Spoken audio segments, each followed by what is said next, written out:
Hello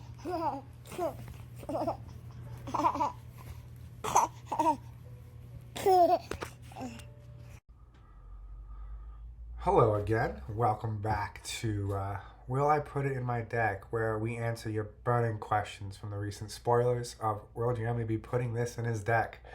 I do want to give a happy Father's Day to all the dads out there who follow Dagic. And I just want to let the new dads know, being a father of a 9-month-old as of 2 days ago when recording this, you're doing a good job.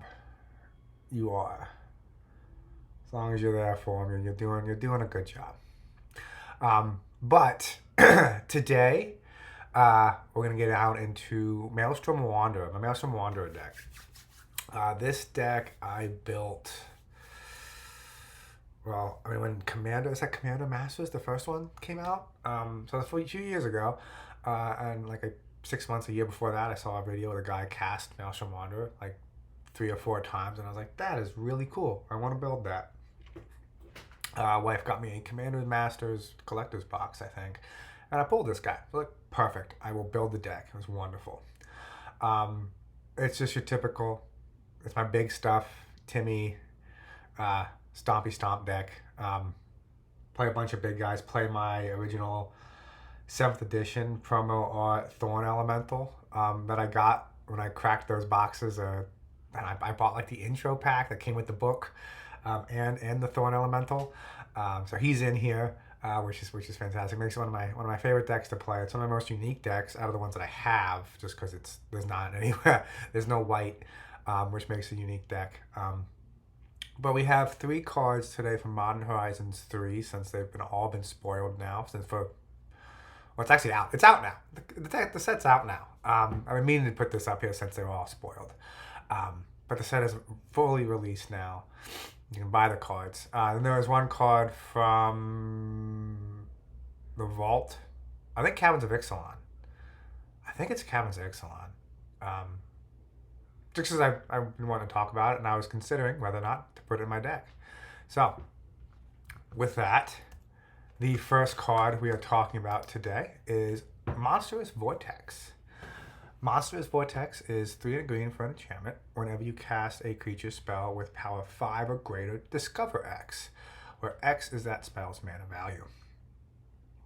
Exile cards from the top of your library until you exile a non-land card with that mana value or less. Cast it without paying its mana cost, or put it in your hand. Put the rest in the bottom in a random order. So, Discover was for me, confusing mechanic. Discover's not. That was Descend. The set had a lot of keywords, right? So Descend, Descending, Descended. This is Discover. So essentially, Discover is Cascade. It goes off. It's the power, the toughness usually, and then X is the mana value.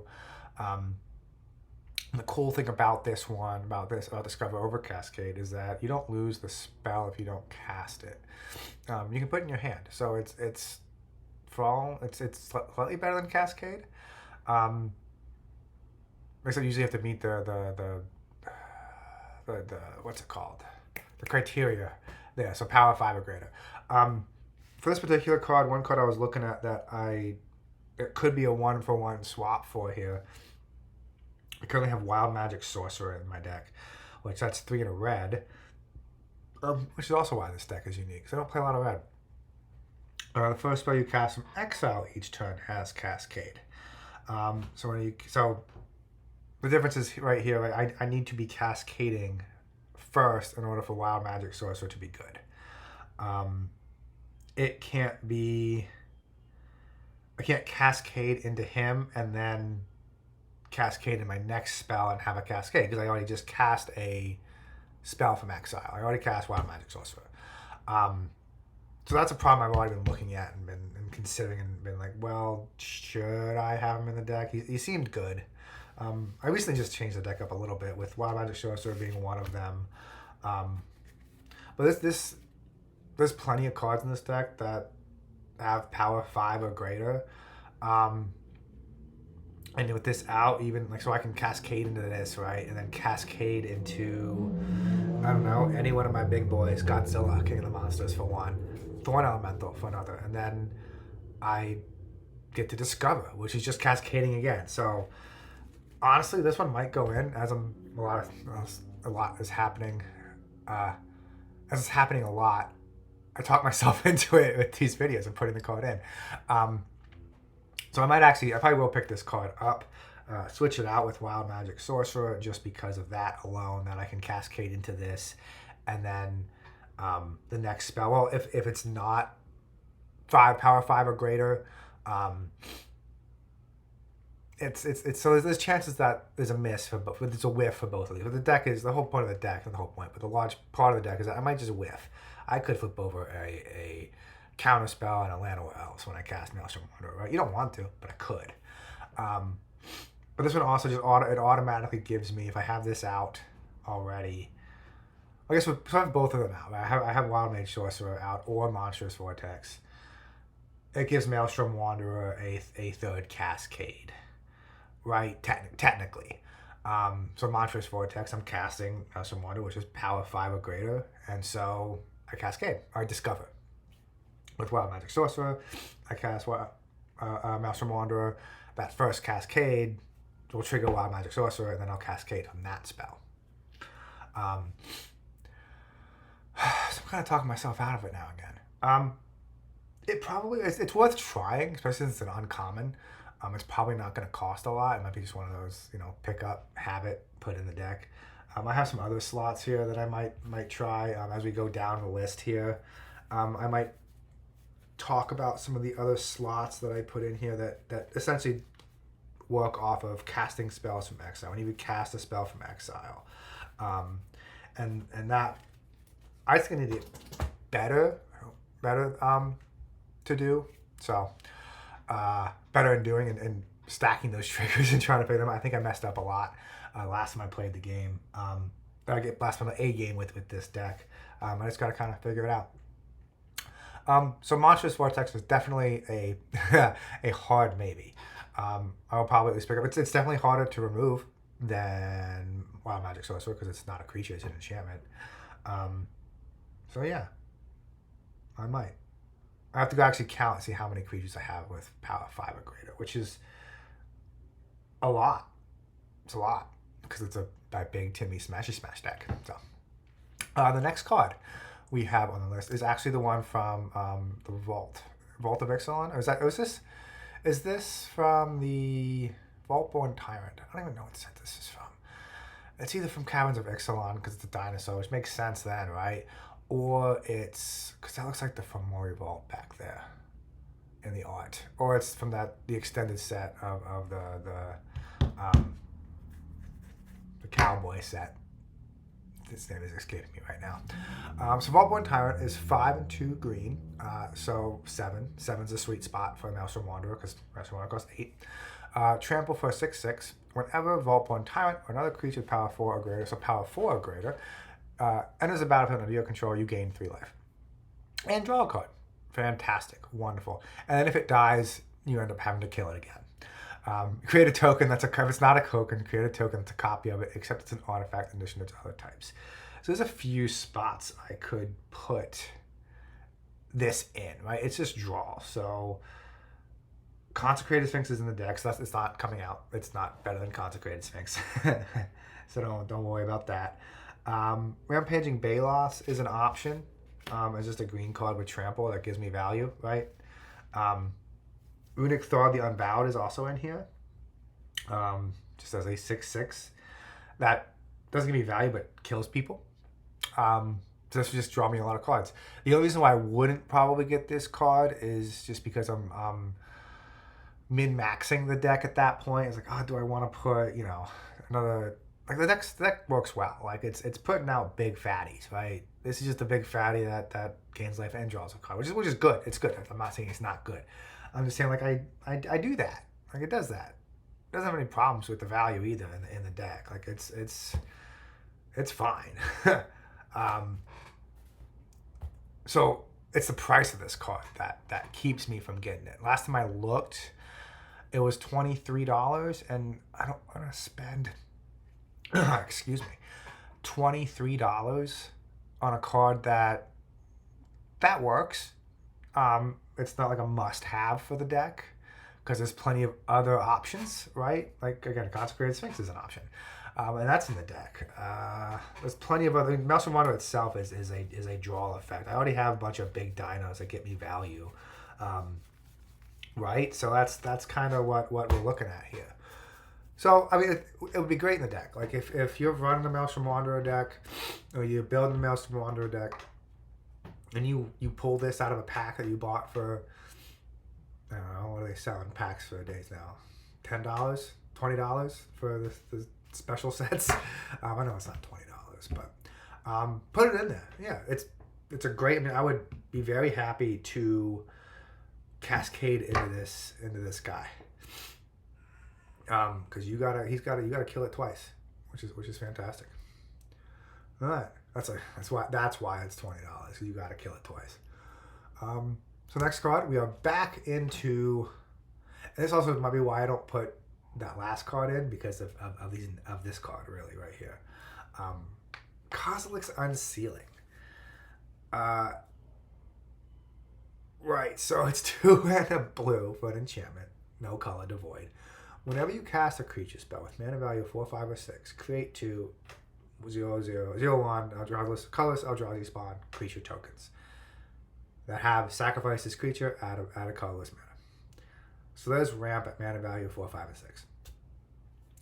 Whenever you cast a creature spell with mana value 7 or greater, so our commander, draw 3 cards. And like I said, I have a lot of 7 cards at 7 here. In this deck, or this will activate. So even I'm looking at, you just cast this for 3 on 3rd turn, and the next turn you cast Oracle of Mordiah, Claw, like other cards that are in the deck at 4 mana that you could just put out there. I mean, you just shuffle through here. Most of them are at 6 or 7 though in the deck. Like I said, it's my big deck, my big guy deck. So there's Team of Sabertooth, which is a great card in the deck. And again, 5 and 6. There's a lot of 5 and 6 drops. So that's just ramp right there. That is so much ramp. I don't get like Claw, right? It already makes Maelstrom Wanderer cost 2 less, and now it's technically making Maelstrom Wanderer cost 4 less because I'm getting 2 0-1s. It's fantastic. And then there's always been this question, right, of do I want to draw cards in Maelstrom Wanderer? I mean, the answer is yes. The answer is always yes, right? But I'd rather cascade. I'd rather pass them for free. I don't want to draw 3 cards and it be, Runic Thor, Consecrated Sphinx, and then Zerg Dragonclaw. I want to cascade into those. Those should have been free. I don't want them in my hand. And this is on cast, so it's happening. Like, I can stack those triggers because this is on cast as well. But then what do? Unless you know it's on the top of the deck, which there are ways to do, of course. Which one you have to make that decision, and that can be a hard decision. And when it's the wrong decision, it's gonna feel bad. That being said, it doesn't matter. It's drawing 3 cards when I cast Maelstrom Wanderer, and then the next 2 cascades, I make 2 more mana and draw another 3 cards. I'm okay with that rate, with being disappointed and not being able to cast the spells for free. So I think this is a pickup. I think I do get this. I do find a spot somewhere in the deck for it. I think I fell to the hype and put Up the Beanstalk in here. Did I put Up the Beanstalk in here, or did I just think about putting Up the Beanstalk in here? It's in here. I found it. So Up the Beanstalk is in this deck. So that says whenever Up the Beanstalk enters the battlefield, and whenever you cast a spell with mana value 5 or greater, draw a card. This seems better. And it says 4, 5, or 6, make mana, and then draw 3. So probably Up the Beanstalk will come out for this card for Kozilek's Unsealing, honestly. So that's a yes. Will I put it in my deck? Yes. Now the next card is something I didn't think about at first. I saw it once, I read it. Some other creators talked about it when I was just perusing, watching the other channels out there. But it finally, broke the window in and got in, broke the door down. Brain Surge. 2 and a blue for an instant. Draw 4 cards, then put 2 cards from your hand on top of your library in any order. So this is, Brain Surge is Brainstorm, right? But you're seeing 1 more card. So you're drawing 4 instead of 3. And I have Brainstorm, I have Preordain, I have Ponder, I have Portent in here as ways to look at the top card and kind of, they cost 1, right? So it's not a huge investment where I can pay 1, cast this spell, and then cast Maelstrom Wanderer. Right, set up the draw, set up the cascade a little bit. This one's cool because this is finally what, again, broke the door down here, is that you come away with 1 card. You are not a card down or even. It's not just a cantrip. You draw 4 and put 2 back, which means you drew 2, and paid 1 card. You're up a card. You're up a card. You saw 1 more card than you would have with Brainstorm. And you only have to put 2 back. So with Maelstrom Wanderer, you cast the instant spell. You cast this the turn before. Then the problem is, I'm always upset with this. My draw step. This is, again, the one deck where I want to set my, okay, I'm going to put these 2 cards on top of the deck at your end step, and then I go and I forgot about my draw phase. So it just ruins the whole thing. I draw the card I put on top, and I wish I didn't have my draw phase in this deck.